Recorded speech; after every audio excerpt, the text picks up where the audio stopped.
চলে আসলাম বন্ধুরা আরেকটা নতুন রেসিপি নিয়ে। আমি সোমা রাঁচি থেকে। আজ করছি পটল ওল দিয়ে চিংড়ি।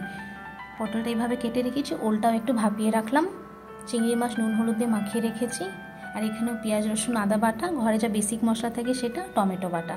এবার কড়াইতে তেল গরম হতে দিয়েছি, চিংড়ি মাছ দিয়ে হালকা করে ভেজে আমাদের চিংড়ি মাছটাকে তুলে নিতে হবে। চিংড়ি মাছ খুব একটা বেশি ভাজতে নিই, বেশি ভাজলে একটু চিমড় হয়ে যায়, তাই জন্য হালকা ভেজে এবার আমি চিংড়ি মাছটা তুলে নিচ্ছি। এবার ওলটাকে ভেজে নিতে হবে। ওলটাকে আমি আগে থেকে 50% সেদ্ধ করে রেখেছিলাম। ওলটাও ভাজা ভাজা হয়ে গেছে। এবার পটলটা দিয়ে দেব। পটলের শক্ত শক্ত বিচিগুলো ফেলে দিতে হয়।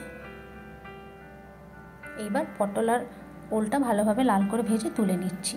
এইবার সেই তেলটাতে গোটা গরম মশলা, গোটা জিরে, শুকনো লঙ্কা, তেজপাতা ফোড়ন দিয়ে বেটে রাখা পেঁয়াজ রসুন আদা বাটা দিয়ে লাল করে একটু ভেজে নিতে হবে, তাতে গন্ধটা যেন একেবারে চলে যায় কাঁচাভাবে।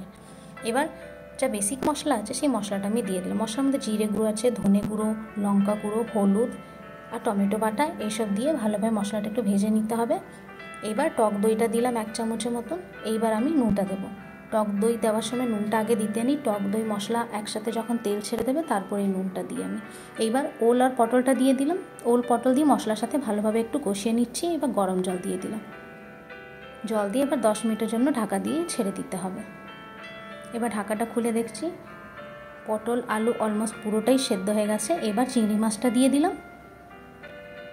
একটু মাখা মাখা করে নিতে হবে। মাখা মাখা হয়ে গেছে।